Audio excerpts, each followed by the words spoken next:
Today, Minneapolis burns as looters destroy the city. Governor Cuomo signs an executive order mandating masks, and Fauci calls them symbolic at the same time that that's happening. Oh, and also President Trump is to sign an executive order pertaining to social media companies. Sounds like we've got a lot to get into here at the table, and it starts right now.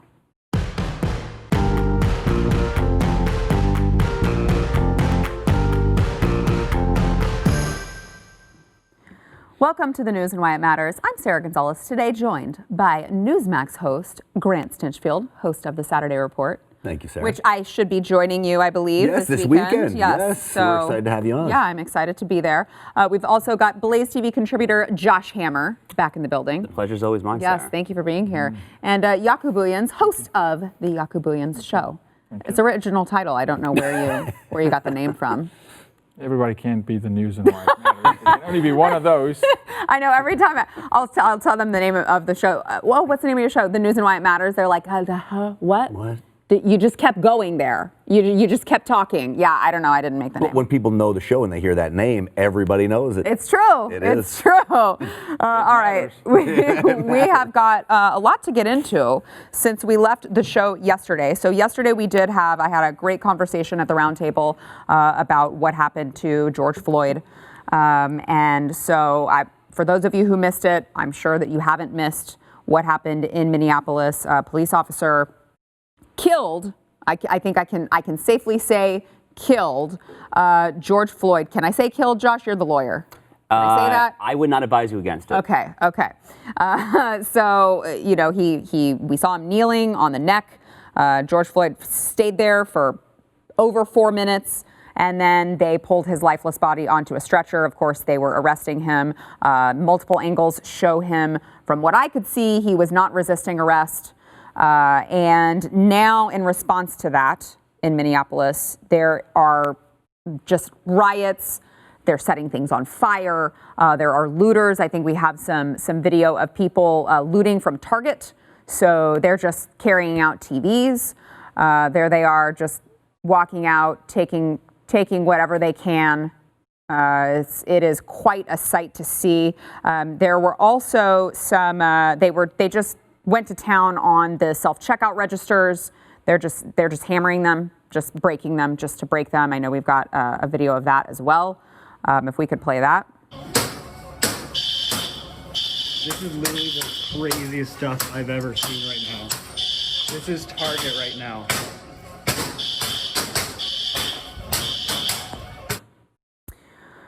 And that's not all. The 3rd precinct in Minneapolis, the Minneapolis Police Department, was destroyed by rioters. They were throwing rocks into the windows. If you can see here, if you're watching on BlazeTV or on streaming, there's a giant rock being thrown into the windows. Part of the building has already been boarded up. They've already had to board it up. But the police actually had to withdraw from several locations in the city because the looters had taken over the protest. And gentlemen, I do want to get your thoughts, but just to add to the conversation, another kind of facet here, just to see the violence that's taking place.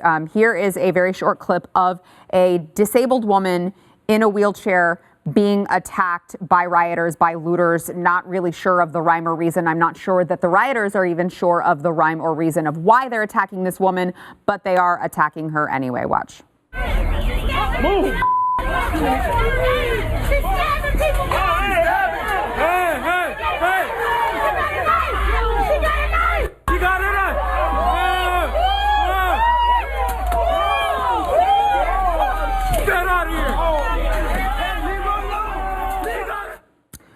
Now, the discussion we had yesterday, gentlemen, was, it was very clear that what happened to George Floyd was not okay, was not acceptable. And, I know all 4 police officers have been fired, and FBI, state law enforcement, President Trump, everyone's looking into it at this point, and it looks like it will be dealt with accordingly, and we were all in agreement that it should be.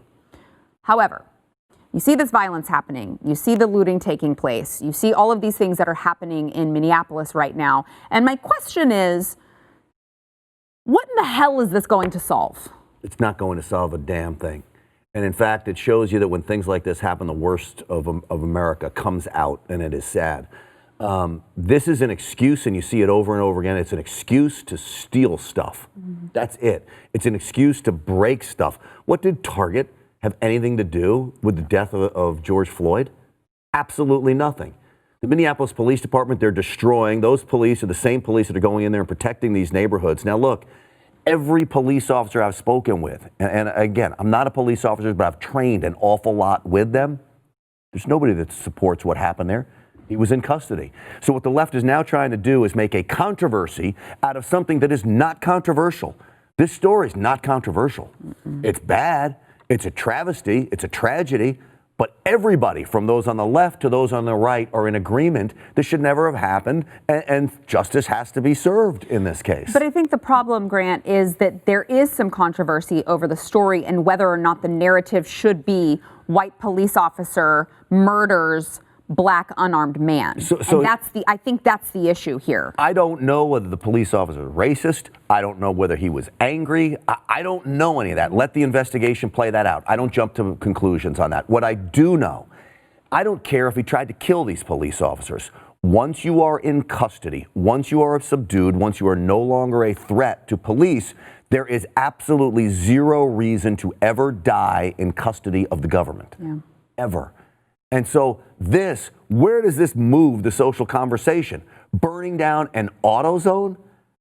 Now, I guarantee you there are people in those people's community that work in that AutoZone that were now probably out of a job for 3 months during the coronavirus, Chinese virus crisis.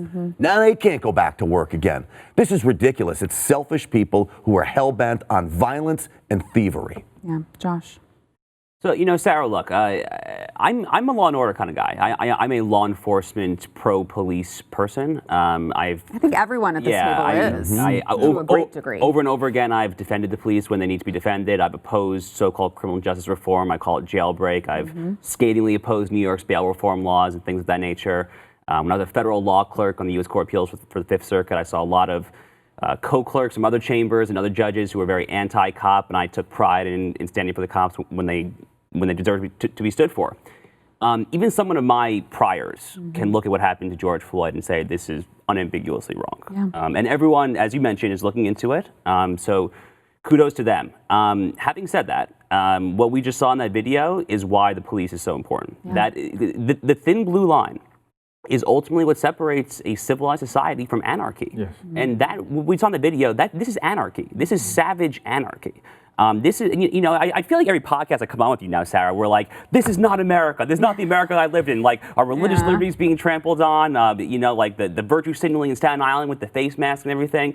This is not America either. And like, obviously, like protests, in the 1960s, there were all sorts of violent protests. So historically speaking, obviously, there have been any number of occasions that look like this horrifying video. But this is a horrible, horrible, horrible example to set to Grant's point. It does not accomplish anything whatsoever. Again, those of us who are generally pro-police, we're pro-police for this reason, because when you, at the most fundamental, most basic level, go back to like Locke and Hobbes and all like the 17th century Enlightenment thinkers, when you form a social contract, when you form government, it is to prevent you, in Hobbes' Leviathan, to prevent you from anarchy, to prevent you from this sort of savage looting and rioting that we see in that video right there. So two things can be true at once. What happened to George Floyd is unambiguously wrong, and this response is also unambiguously wrong. Yeah, I think what we're saying, 100% agree with you. I think we all stand with law enforcement, and for sure this is a disgusting act. But the response is so important, because it's the response that people are going to remember more than the act at this point. You're dishonoring the man that lost his life with this. There's no way he's being honored through this, right? Plus, you're breaking the law. Two wrongs never make a right. It just doesn't add up. And I'm standing with you on this. These are people that I say go through life looking for a reason to lash out. There is an underlying hatred in our country that's not addressed. I'm telling you, we're not addressing it, and any little straw breaks the camel's back, such as this. And sure, we've had an onslaught now of these kinds of situations. We remember the jogger recently, we had it on your show, and I get the frustration, right? But without law and order, We're becoming Central Africa. It's like fend for yourself. It becomes animalistic behavior. You can't. This is not the United States. And having lived over there, I can tell you this looks a lot like that. Yeah. That's what anarchy, third world country anarchy looks like. This is like the LA riots. Right.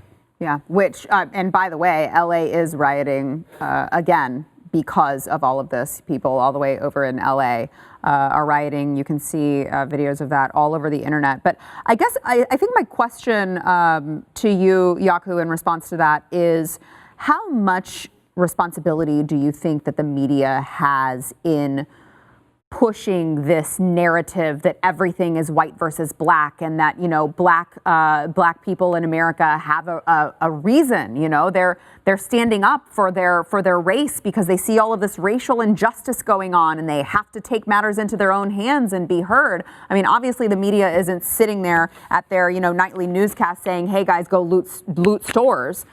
But how much responsibility do you think they have in making these people feel emboldened to go perform these actions? Huge. They're hugely responsible. They're hugely responsible on many levels, carrying the narrative, promoting the narrative. The whole race tension in our country, again, I'm from South Africa, one of the most racially tensioned, so I know the role media can play in perpetuating a narrative, right? And remember, racism is taught.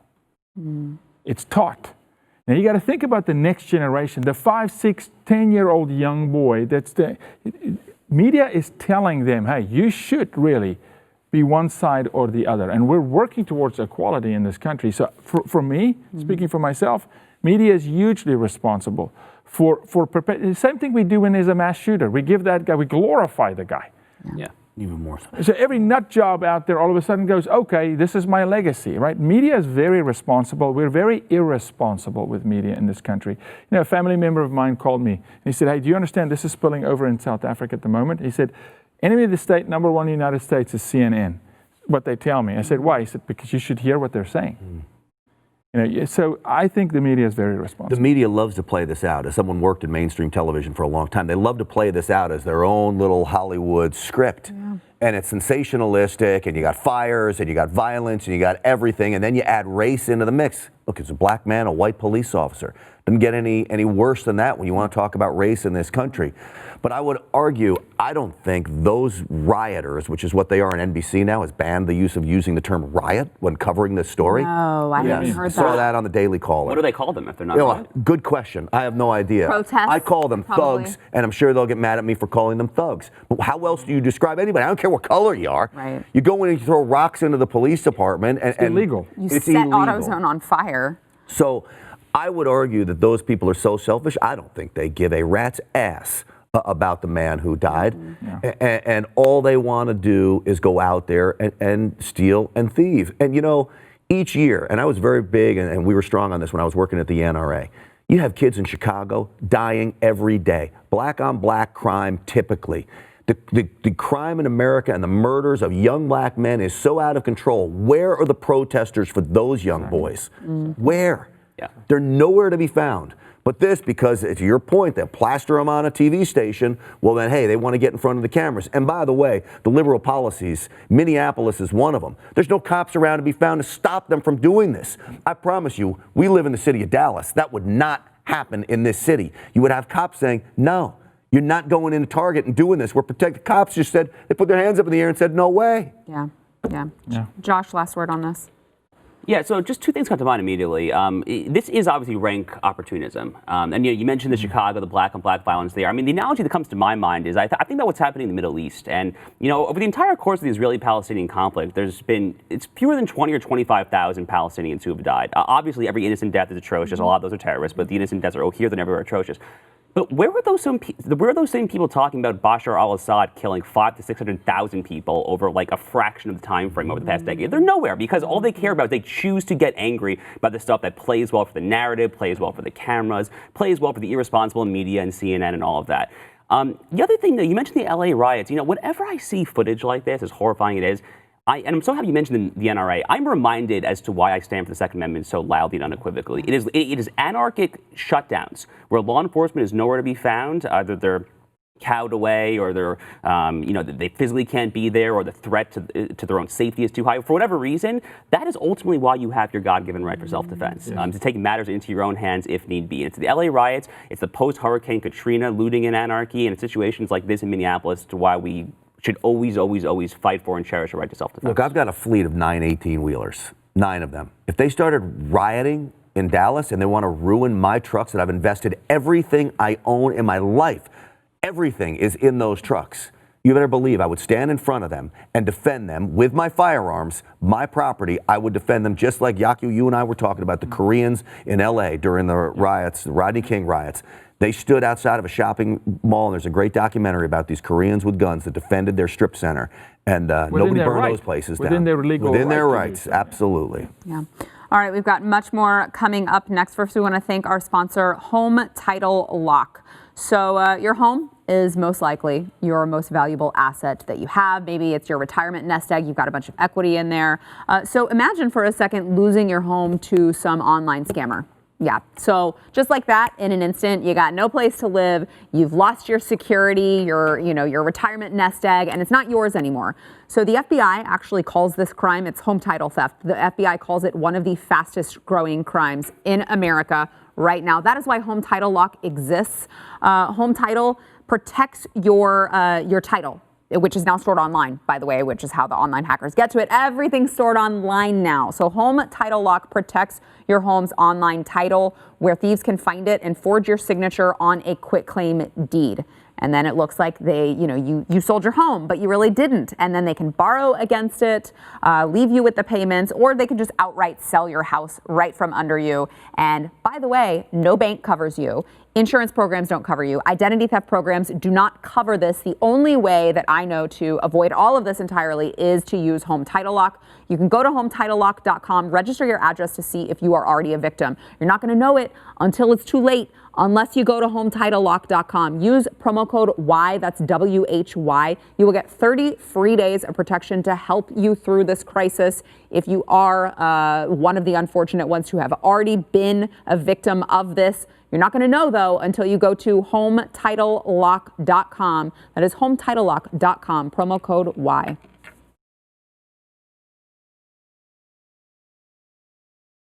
Before we move on to a different topic, I do want to bring up another aspect of what's going on in Minneapolis, which is just who these people, these rioters. Yeah, I said rioters, Grant. Good for you. Good for you, and you should. I don't know how else to describe them. Who these rioters are targeting.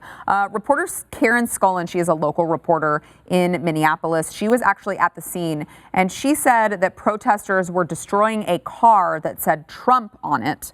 The driver was out, walking around, I believe, away from the car.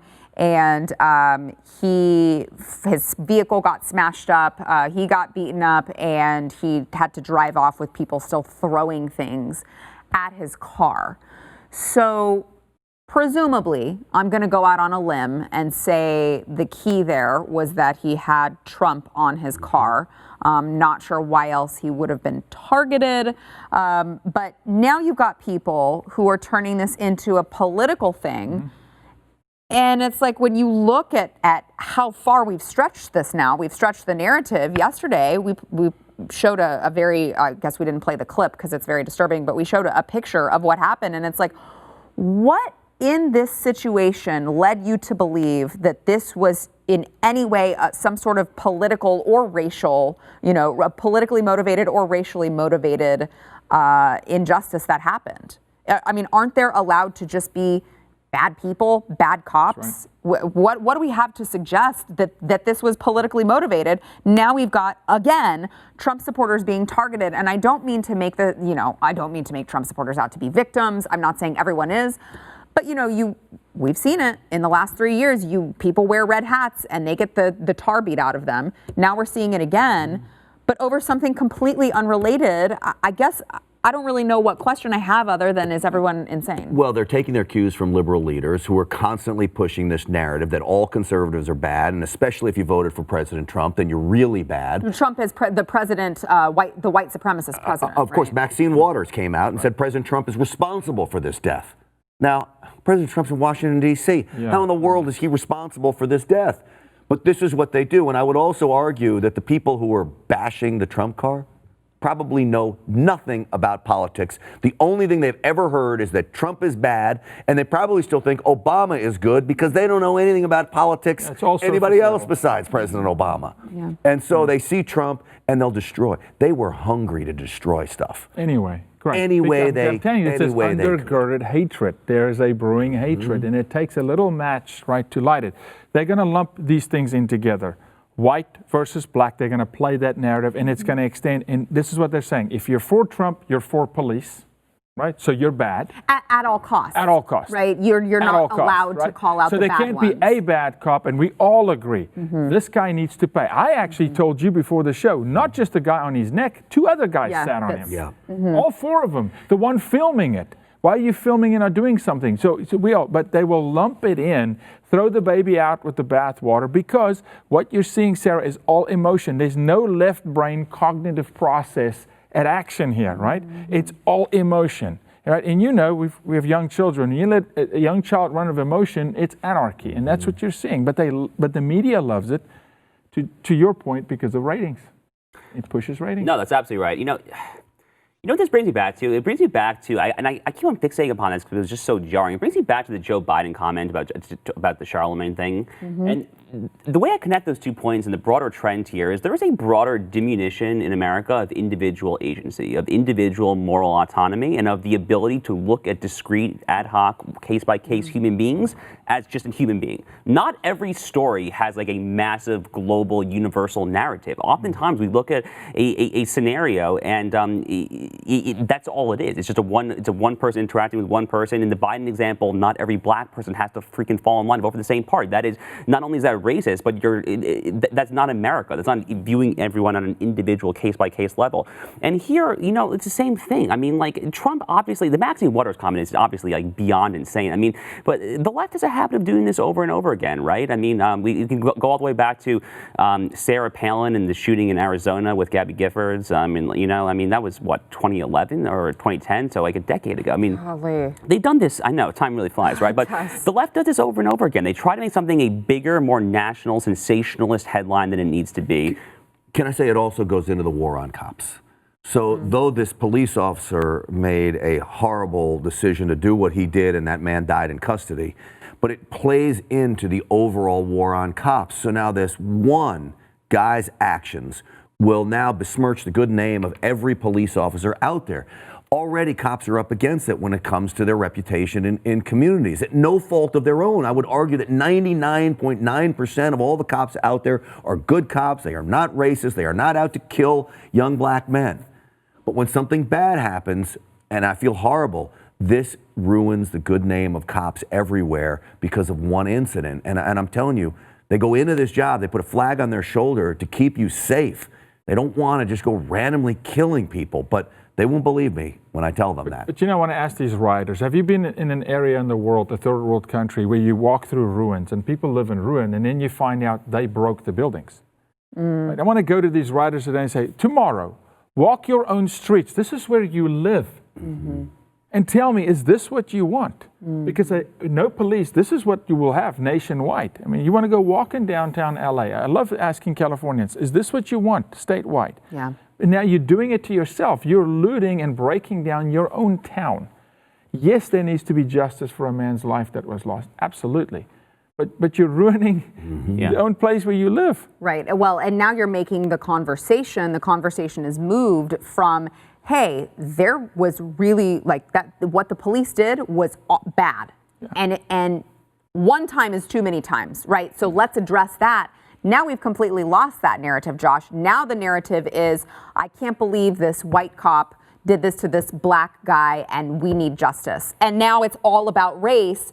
And we've not addressed over here what the actual issue is, which is let's sort the bad ones out from the good ones and discard them where they belong. Right, that's exactly right. And it kind of ties into what I was saying about viewing each situation as a case-by-case individual situation. Not everything has to be nationalized or universalized or made into an overarching narrative. But, you know, you mentioned something that I think is just really important. Actually, you both mentioned something that's really important here.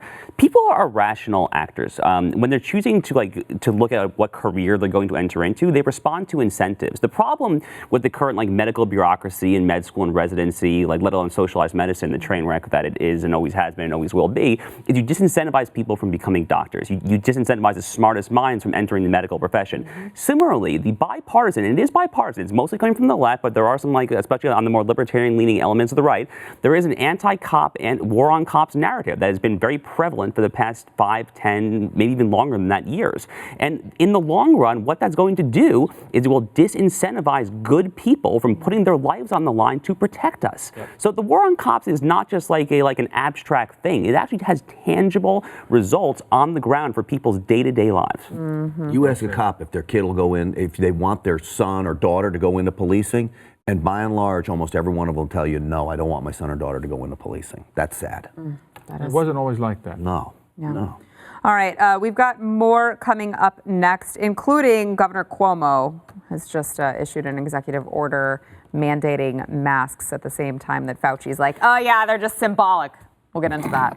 First, we want to thank our sponsor, Rough Greens. So all you dog owners out there, if you are buying your dogs the dry dog food and you're looking at the back and you're reading the labels trying to be a really good dog owner and make sure that you are giving your dog the best, well, I got news for you. Everything that's in there, all of the good stuff, the enzymes, the probiotics, everything that your dog needs to live a healthy life and thrive, it's all been killed.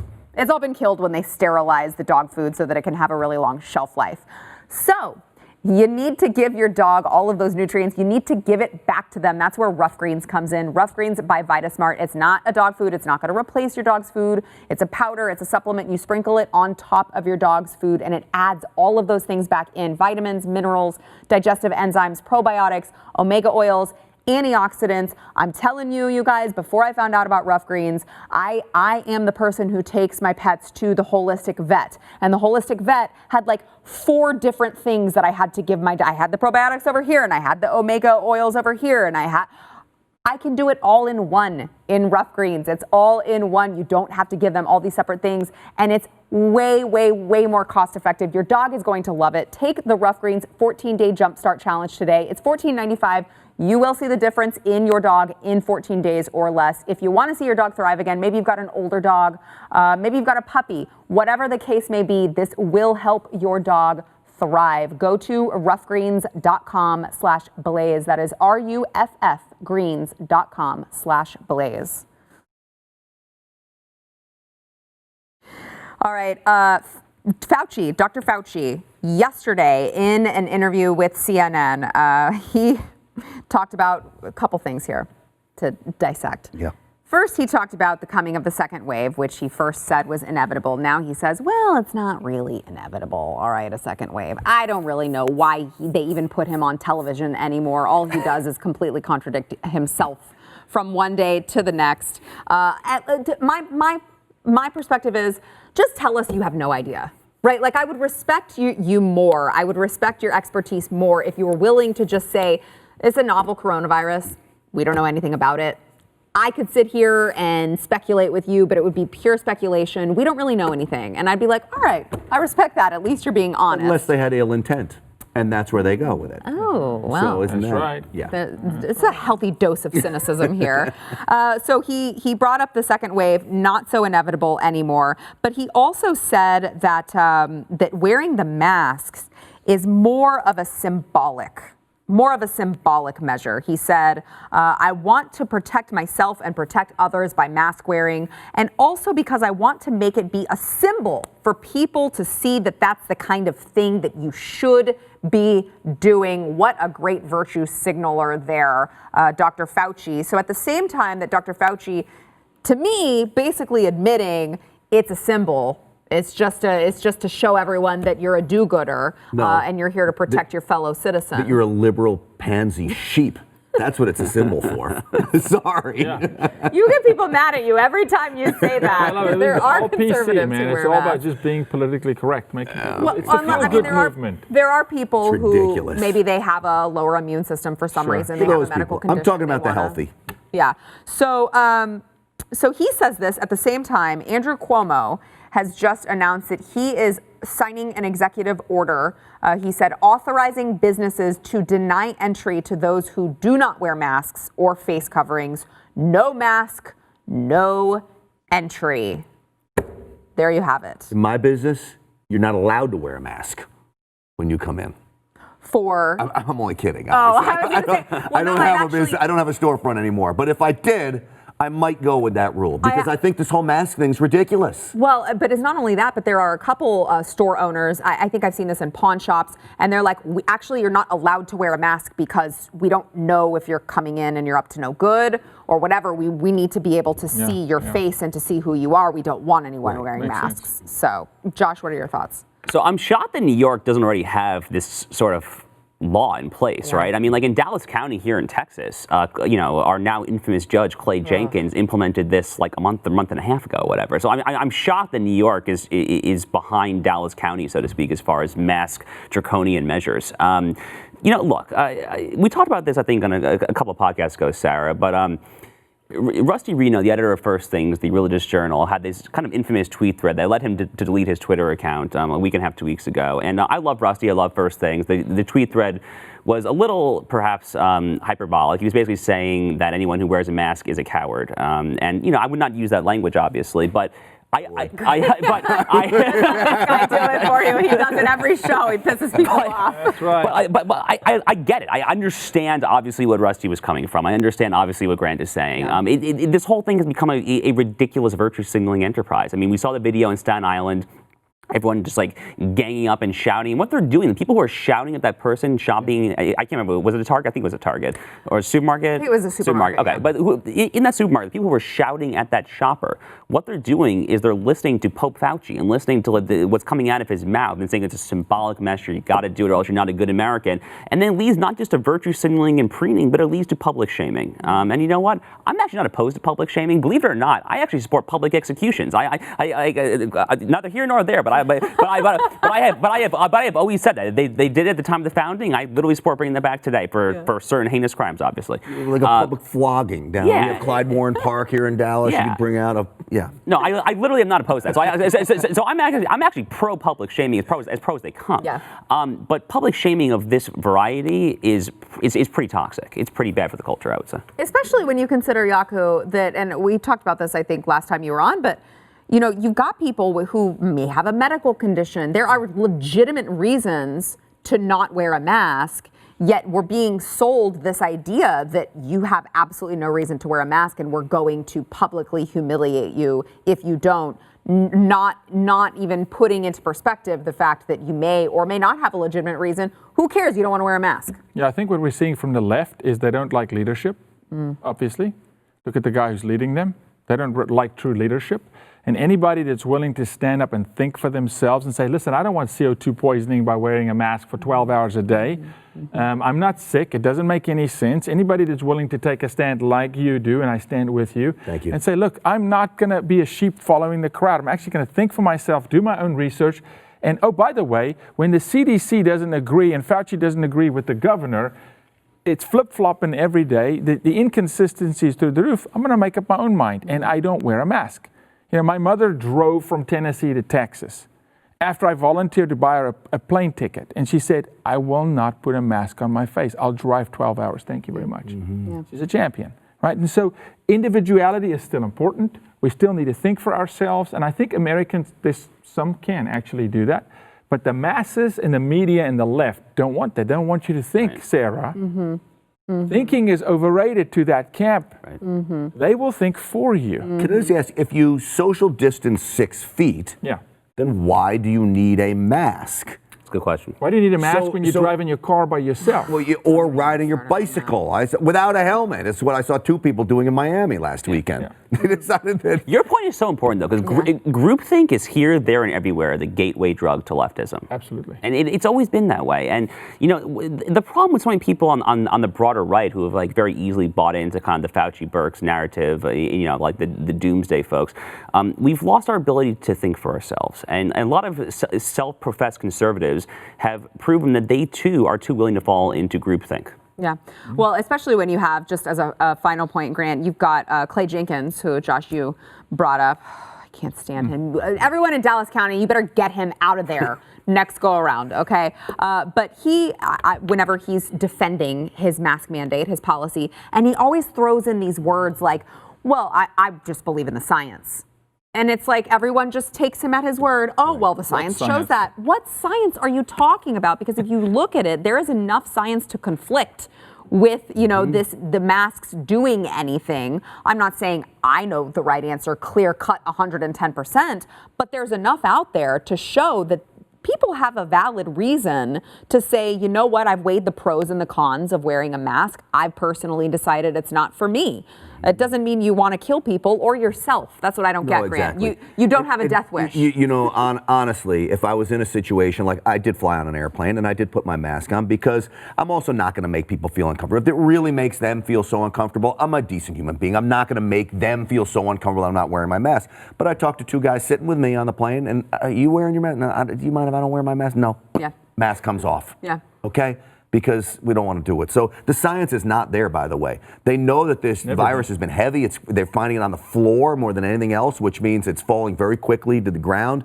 People are walking around in parks with their masks on. Mm-hmm. It's not floating around in the air. You're going to breathe it in. And I swear, I think really people believe that. People believe they're wearing the mask to protect themselves. Mm-hmm. When I guess the idea is to protect others. But again, it gets back to your social distancing. They absolutely believe it's to protect themselves, right? Well, and then the argument is you can contract it through through your eyes. I see guys wearing masks on a golf course. Yeah. Dude, it's like we're playing hooky in the golf course here. We're hiding from one another like there's a virus that's hunting you. I saw the study about it comes through the eyes. So I was figuring liberals can just put the blinders on. They already walk around with blinders on. They're going to be great with it. Can you imagine Pelosi? We got to take a break. But Ninja first, Turtle. We want to thank our sponsor, Omega XL. So if you are one of many Americans who maybe you just reached that certain age where you just live kind of in pain all the time. I know I feel it when I get out of bed. I'm like, hey, all right, I'm that age now.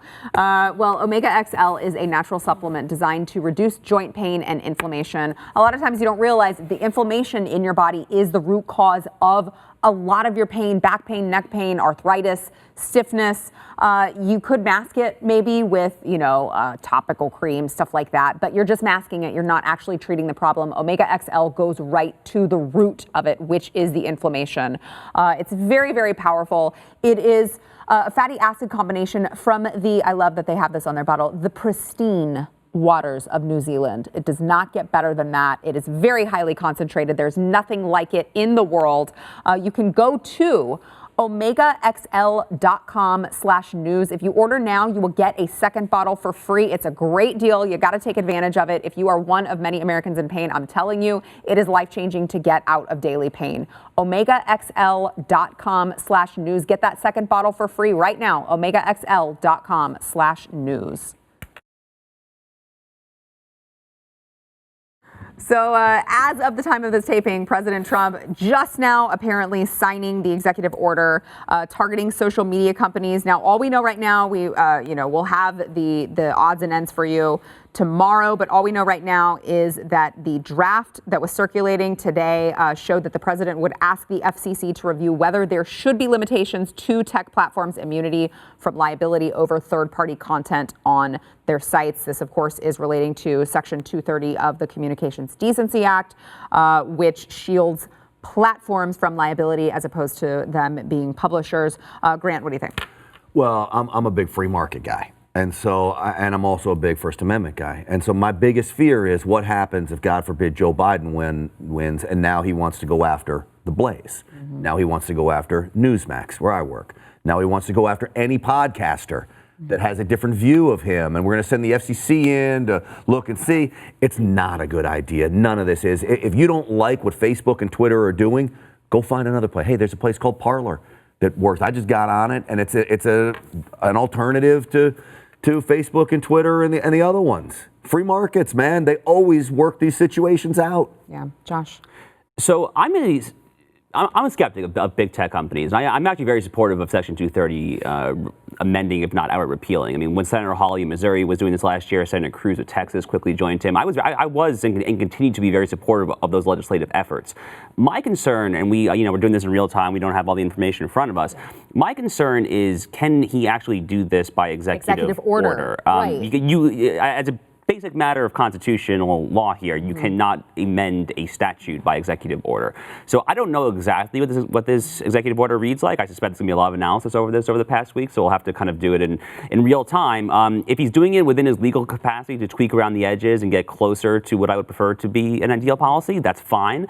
If he's purporting to just nullify a statute by unilateral decree, you can't do that. So I'm going to call party foul if that's actually what he's trying to do. Yeah. Yep. Yeah, I think well said. Look, I'm a little torn with this because in one of our fights we fight, human trafficking. So much of it happens on these platforms. Yeah. And I've asked for years, we needed to have some reform, but I have always on the record said the onus falls on the company. They need to be more responsible with their platforms, and they need to work on an internal code of ethics here and understand their position in society and not slant it politically right or left. But I'm not for federally censoring media. You can't, because to your point, that's a slippery slope. Where do you end up, right? It's almost like what happened with the impeachment. You open that Komodo and now what happens? You want to go after anybody for anything. Something needs to happen though, and look, my naive outcry to a Facebook, to a Zuckerberg, for instance, is, dude, write algorithms that will protect children, or internally go and say, we're going to be fair and balanced.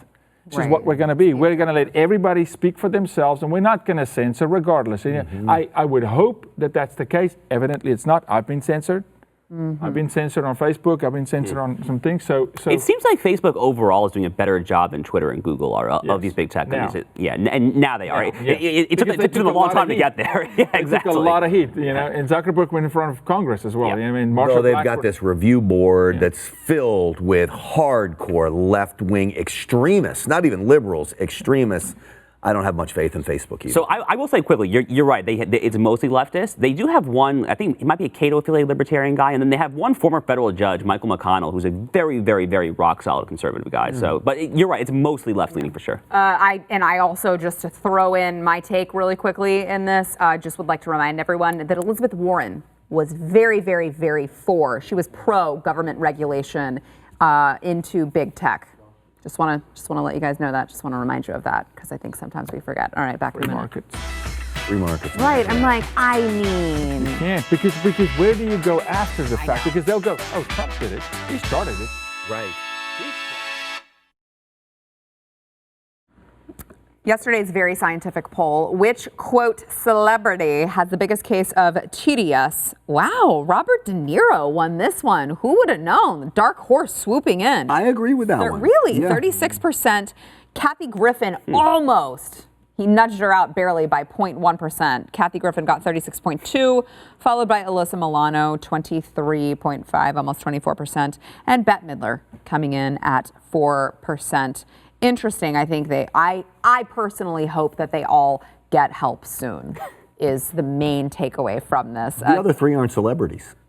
Well, that's why it was celebrity. Right. Which celebrity? Alyssa wanted to win that one. She just wants to be relevant. She just wants to win anything at this point. All right, today's poll, will President Trump imposing regulations on social media companies ultimately help or hurt the conservative movement? Feels like we just had that conversation here at the table, but I'm going to go around anyway, very quickly, get your thoughts. Will it help or hurt the conservative movement? Help or hurt? Neither. It will not do anything. Okay. Josh? Yeah, not a huge impact, but err on the side of mildly helping. Okay. Yaku? I don't think it does much. I don't think it does much. I don't think it moves the needle really on the conservative movement. All right. Well, you've heard it from the table. Let us know your thoughts. You can go to the Blaze's Twitter. I know some of you had some confusion. We've got a couple different Blaze accounts. It is at The Blaze. That's where you go to take the poll. We appreciate your interest in the poll, though. I love it. I'm like, gosh, you guys really want to take this poll. That's where you can find it. Thanks, gentlemen, for being here. Thank you.